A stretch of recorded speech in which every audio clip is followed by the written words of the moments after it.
OTGच्या या सिरीजमध्ये आज मी ते अगदी हेल्दी पदार्थ बनवते, तोही या अगारोच्या 1600 वॅटच्या आणि 25 लिटरच्या OTGमध्ये.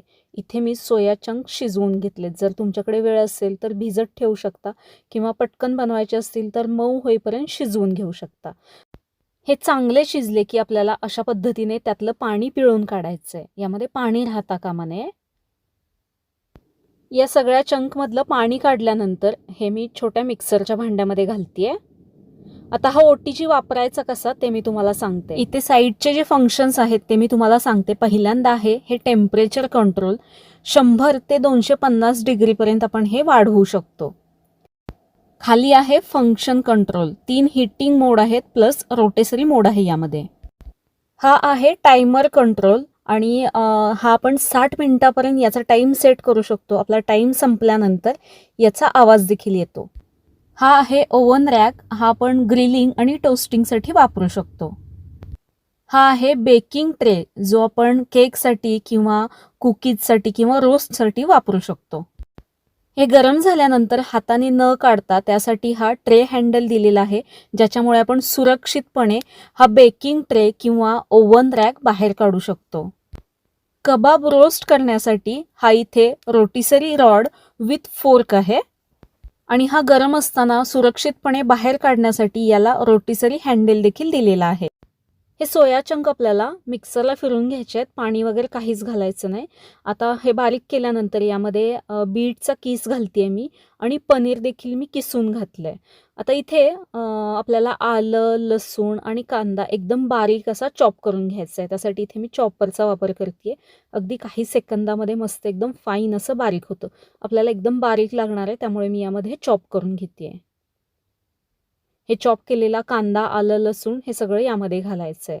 चवीपुरतं मीठ, लाल तिखट घालायचं आहे, गरम मसाला घालायचा आहे, धणेपूड, बेसन घालायचे 2 ते 3 चमचा, छोटासा चाट मसाला देखील घातलाय मी छोटा चमचा, कोथिंबीर घालायची.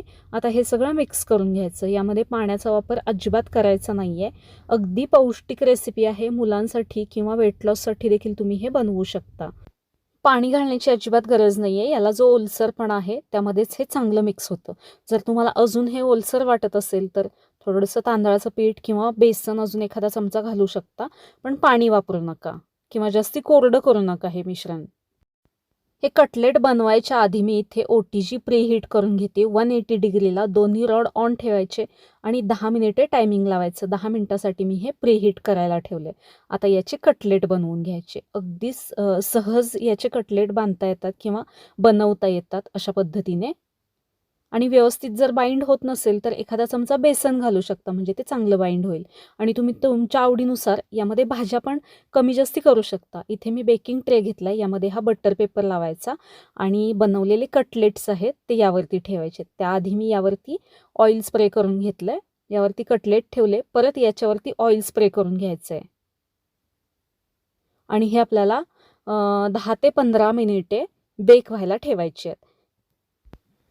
अगदी झटपट होतात. कमीत कमी तेलामध्ये हे कटलेट तयार होतात, कटलेट बेक होतात. शॅलो फ्राय किंवा डीप फ्राय करण्यापेक्षा अशा पद्धतीने बनवून बघा. अप्रतिम असे हे कटलेट तयार झालेले आहेत. कसे वाटले हे तुम्हाला? अगदी पौष्टिक होणारे हे कटलेट कमेंटमध्ये नक्की सांगा. आणि या ज्या OTGचे पूर्ण डिटेल्स आहेत ते तुम्हाला डिस्क्रिप्शनमध्ये मिळतील. रेसिपी थोडीशी जरी आवडली असेल तर व्हिडिओला लाईक, शेअर आणि सबस्क्राईब नक्की करा. धन्यवाद.